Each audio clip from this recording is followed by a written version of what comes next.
I'm Ryan O'Dowd, and you're listening to Ryan's Audiobooks on the Issues Magazine YouTube channel. Today we are concluding Coup D'Etat by Edward Luttwak with Section 520. Appendix B, Tactical Aspects of the Coup D'Etat. In the decisive phase of the coup, the forces which we have acquired by infiltrating and subverting the system of state security will be used to seize certain objectives or to neutralize selected facilities. To do this, force will be essential. But since bloodshed could have unfortunate destabilizing effects, we should arrange matters so that the threat of force will suffice to achieve our objectives, rather than its actual use. In this appendix, we will analyze two main problems. A, the formation of the active teams and their operational use, and B, the deployment of the blocking forces.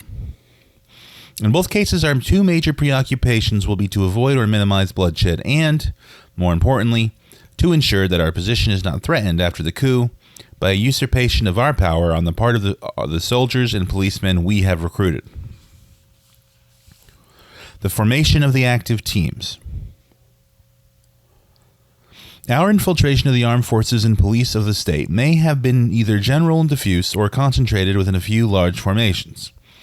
In the first type of infiltration, the forces we have subverted will consist of many small subunits, whose commanders have decided to join us while their more senior colleagues, who command the unit as a whole, have remained outside the scope of our infiltration. In the second type of infiltration, a few large units have come over to us en bloc with all or most of their entire establishment. The two alternatives are illustrated in Table 19. Both types of infiltration have their advantages and disadvantages. If we've subverted many small subunits, we will have some additional protective cover, since the supporters of the pre-coup regime will not readily be able to identify which units have remained loyal and which will have joined us.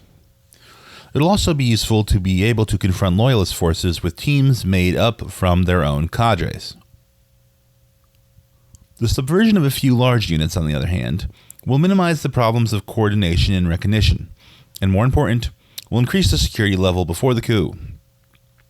Since within each large unit there would be a measure of mutual surveillance, which would deter defections to the regimes or leaks of the security agencies. After the active phase of the coup, however, a composite force made up of many small subunits will be much more secure, since it will reduce the risk of a usurpation of our position on the part of our military allies.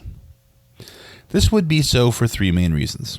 A, the rank of the officers concerned will obviously be lower if they are the appointed commanders of small units rather than large ones. B, it will be easier to disperse our forces after the active phase of the coup if their concentration is not organic but a construct of our own.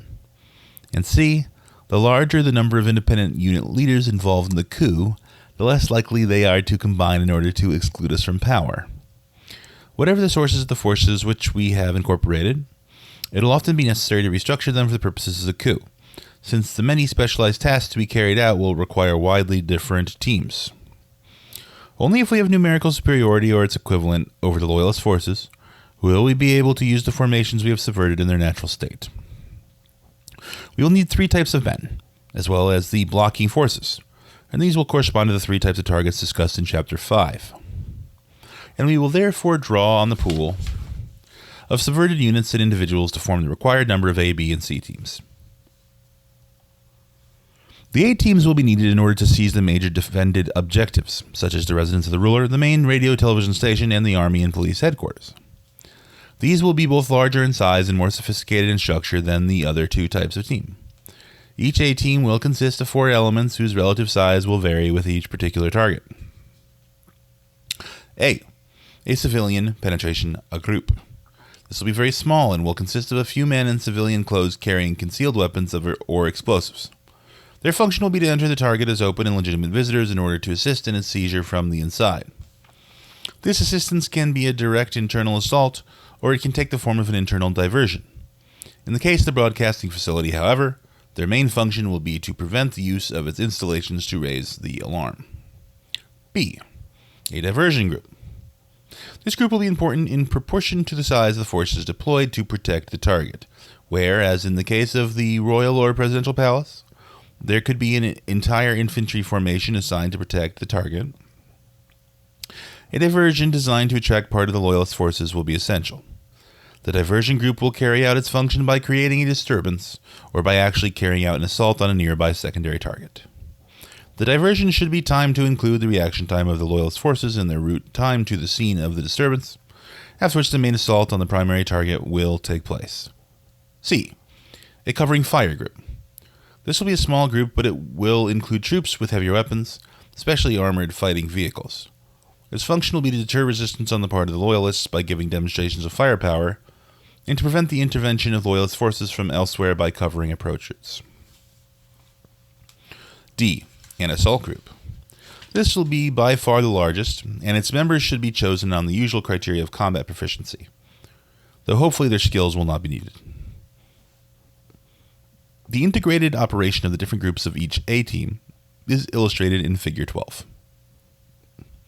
The B and C teams, whose function is respectively to arrest political personalities and to sabotage selected facilities, will not face significant tactical problems, and their operations will be a matter of forming small teams equipped with suitable transport, of designing the target, and of coordinating timing.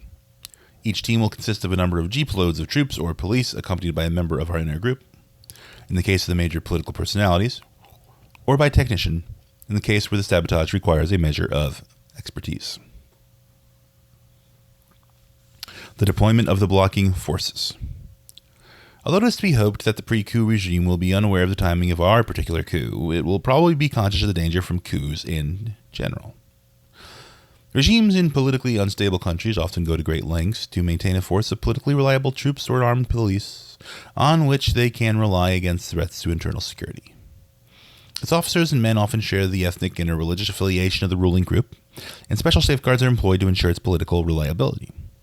The infiltration of such palace guards is very difficult, and we may well have deliberately decided to exclude them from the scope of our infiltration.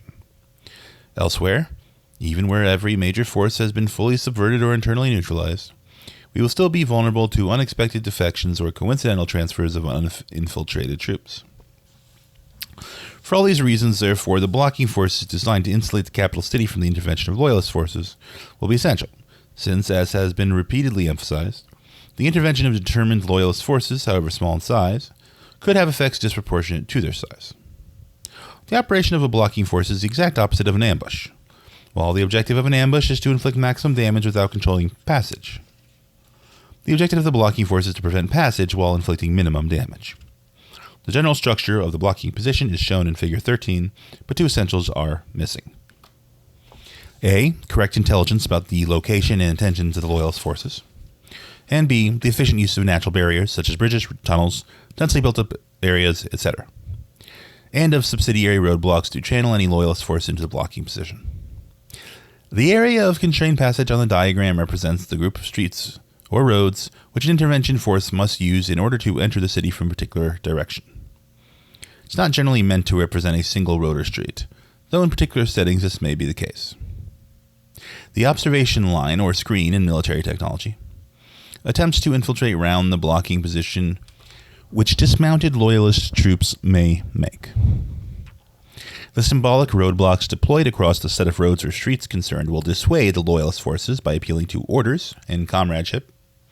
If dissuasion fails, they will try deterrence by pointing out the main defensive forces and the anti-tank positions, or the tanks if available. The operational leadership of the main defensive forces, the teeth of the blocking position, will have to be chosen carefully to ensure determined defense if force is in fact used by the Loyalist troops. They must also be made aware of the damaging consequences, which could ensue if the blocking position degenerates into an ambush. Thus concludes section 520. Thus concludes Coup D'Etat, a Practical Handbook by Edward Luttwak. Tomorrow we're starting a new book. Book 6, Prometheus Rising by Robert Anton Wilson. I will see you then. Olam.